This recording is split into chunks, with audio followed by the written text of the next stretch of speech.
अस्सलामुअलैकुम दोस्तों, ये ईरान के पहाड़ी लोग हैं। ईरान की हुकूमत के सपोर्ट में ये लोग हथियार उठा लिए हैं।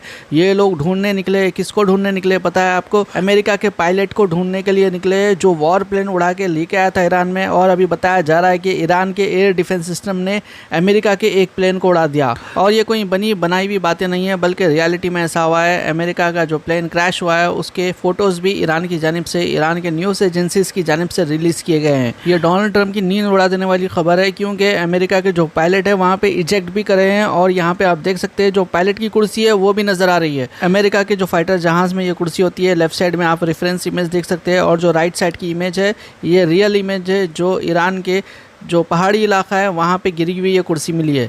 सेंटकॉम और यूएसए अभी तक कुछ भी नहीं बोला है। कुछ रिपोर्ट्स में तो डिनाई कर रहे हैं, कुछ नहीं हुआ है बोल रहे हैं। वहीं दूसरी जानिब यहाँ पे आप देख सकते हैं रेस्क्यू ऑपरेशन जारी है, और ये रेस्क्यू ऑपरेशन को भी खतरा पैदा हो चुका है।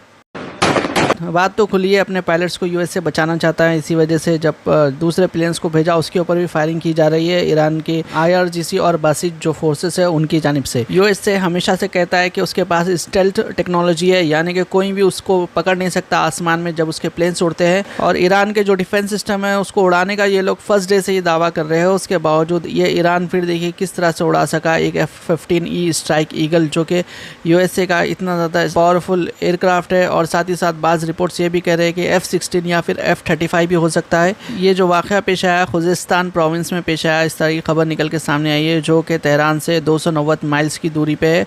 अमेरिका देखिए अब हो सकता है कि ये जो बोल सकता है कि टेक्निकल ख़राबी आगे तो गिर गया, कुछ भी इस तरह के बहाने बना दे सकता, लेकिन असलियत क्या है वो तो अल्लाह सुब्हानहू व तआला बेहतर जानते हैं। लेकिन इसके अलावा जब इसको ढूंढने के लिए एक हेलीकॉप्टर आया था, वो हेलीकॉप्टर को भी ईरान निशाना बनाया। इस तरह की खबर निकल के सामने आई है, ट्विस्ट पे ट्विस्ट निकल के सामने आ रहा है। अब जो वीडियोस निकल के सामने आए हैं थोड़े से आपको दिखाते हैं।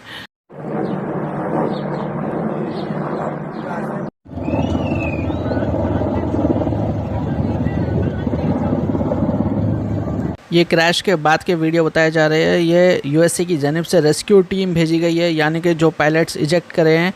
जब प्लेन क्रैश होता है तो पायलट्स इजेक्ट कर लेते हैं, प्लेन से कूद जाते हैं, पैराशूट लगा होता है। तो उन पायलट्स को ढूंढने के लिए यूएसए की जानिब से रेस्क्यू टीम भेजी गई है। इस तरह की खबर निकल के सामने आई है। लेकिन देखिए और एक ख़बर ये देखिए, जो यूएसए के जो ऑफिशियल्स है वो तो ऑफिशियली तो कंफर्म नहीं करे, लेकिन सोर्सेज से ये बात मालूम हुई है कि एक जो पायलट है उसको यूएसए वाले ढूंढ लिए और उसको रेस्क्यू भी कर लिए, दूसरे की तलाश कर रहे हैं पागलों की तरह।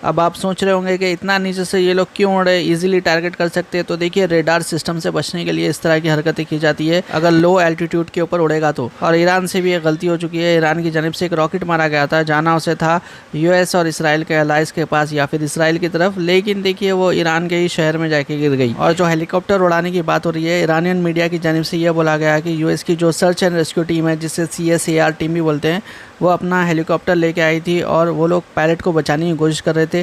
तभी ईरान के कुछ ग्रुप्स की जानिब से जो हेलीकॉप्टर है उसकी तरफ प्रोजेक्टाइल मारा गया। और देखिए ईरान के कुछ मीडिया चैनल्स की जानिब से ये फ़ोटो भी रिलीज़ की गई है, जिसमें उनकी जानिब से दावा किया गया है कि जो हेलीकॉप्टर है वो हिट हुआ है। ईरान के ये हमले थे बोल के अगर यूएस इस बात को मान लेगा ना, तो देखिए यूएस की जो बेइज्जती होगी दुनिया में शायद ही किसी कंट्री की हुई होगी। उस तरह की जलील लेवल की, गिरी हुई लेवल की बेइज्जती होगी यूएस की। यूएस जो दुनिया को अपने 4th generation 5th generation fighters jets आखिरी महंगे प्राइस पे बेचता था और कहता था कि हमारे जो फाइटर जेट्स है वो अमर है, कोई इनका कुछ नुकसान नहीं पहुँचा सकता। अगर उसको देखिए ईरान, जिसका एयर डिफेंस सिस्टम ही खुद ख़त्म कर देने का यूएसए वाले दावा कर रहे हैं, अगर वो उड़ा सक रहा तो यूएसए की देखिए बेइज्जती होगी इंटरनेशनल लेवल के ऊपर। यूएसए कभी भी इस बात को नहीं मानेगा कि उसके जो फाइटर जेट्स है वो हिट हुए हैं। लेकिन जो लोग यूएस के एयरफोर्स के लिए काम करते हैं उन लोगों के लिए तो ये कोई अर्थक्वेक से कम नहीं है। दुनिया के तमाम फाइटर जेट्स में अमेरिका के जो फाइटर जेट्स आते हैं वो टॉप टियर में आते हैं। दुनिया के सब में बेस्ट अगर जेट्स को ईरान उड़ा सक रहा तो फिर कोई भी उड़ा सकता। और ऑब्वियस सी बात है चाइना रशिया का इसमें हाथ होगा। कुछ ना कुछ वो लोग टेक्नोलॉजी इस्तेमाल कर रहे हैं, ईरान को टेक्नोलॉजी सप्लाई कर रहे हैं ये फाइटर जेट्स को पकड़ने की। इसी वजह से ईरान ये हरकत करने में कामयाब हो रहा है। और देखिए चाइना और रशिया को ये टेक्नोलॉजी मिल गई जिससे वो लोग यूएस के एयरफोर्स को तबाह कर सकते। फिर तो देखिए यूएसए कभी हिम्मत नहीं करेगा, ना ताइवान की तरफ बढ़ने की कोशिश करेगा, ना कभी दूसरी कंट्री के ऊपर नज़र बढ़ाएगा जो रशिया जिसके ऊपर कब्जा करना चाहता हो। और दोबारा से यूएस अपने जो पायलट्स हैं उनको ईरान के आसमान में भेजने से पहले 100 बार सोचेगा। लेकिन देखिए अगर यूएसए मान भी लेगा कि उनके फाइटर जेट्स या फिर हेलीकॉप्टर्स उड़े हैं तो वो लोग खामोश नहीं बैठेंगे।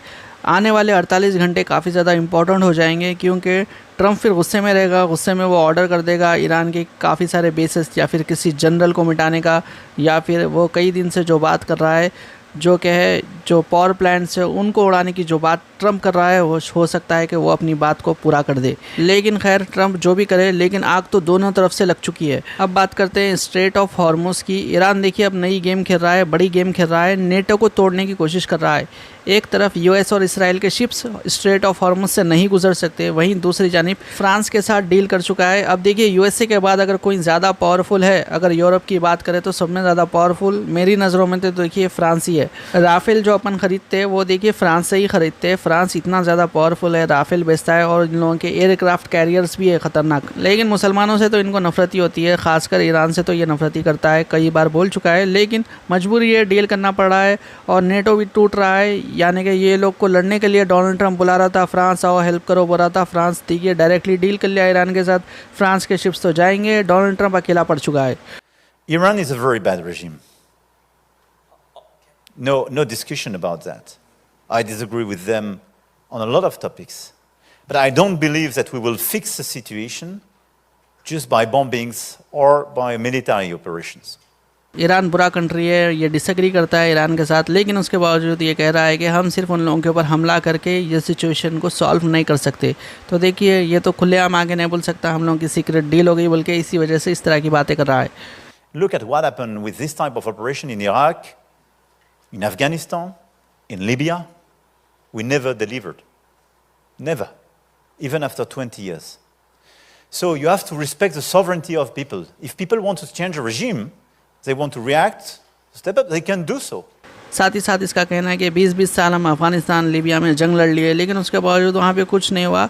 अगर लोग वहाँ पे रजीम चेंज करना चाहते हैं तो लोग कर देंगे। इस तरह से अटैक्स करने से कुछ नहीं होने वाला है। यानी कि सीधा सीधा ये नेटो मेंबर है, उसके बावजूद डोनाल्ड ट्रंप का साथ देने से इनकार कर रहा है। मिशारी राशिद अल अफ़ासी, इनका नाम तो आप सुने होंगे, कुरान पाक की बेहतरीन अंदाज में तिलावत करते हैं। इनकी जानिब से कह दिया गया, वाइट हाउस लिखे इन्होंने, साथ ही साथ लिखे प्रेसिडेंट ट्रंप से इन्होंने बोल रहे कि जो जहन्नुम के दरवाजे है वो ईरान के ऊपर खोल देना करते। इस तरह की बातें इनकी जानिब से की गई, जिसके बाद में कुरान.com पे जो इनकी कुरान की तिलावत थी वो हटा दी गई।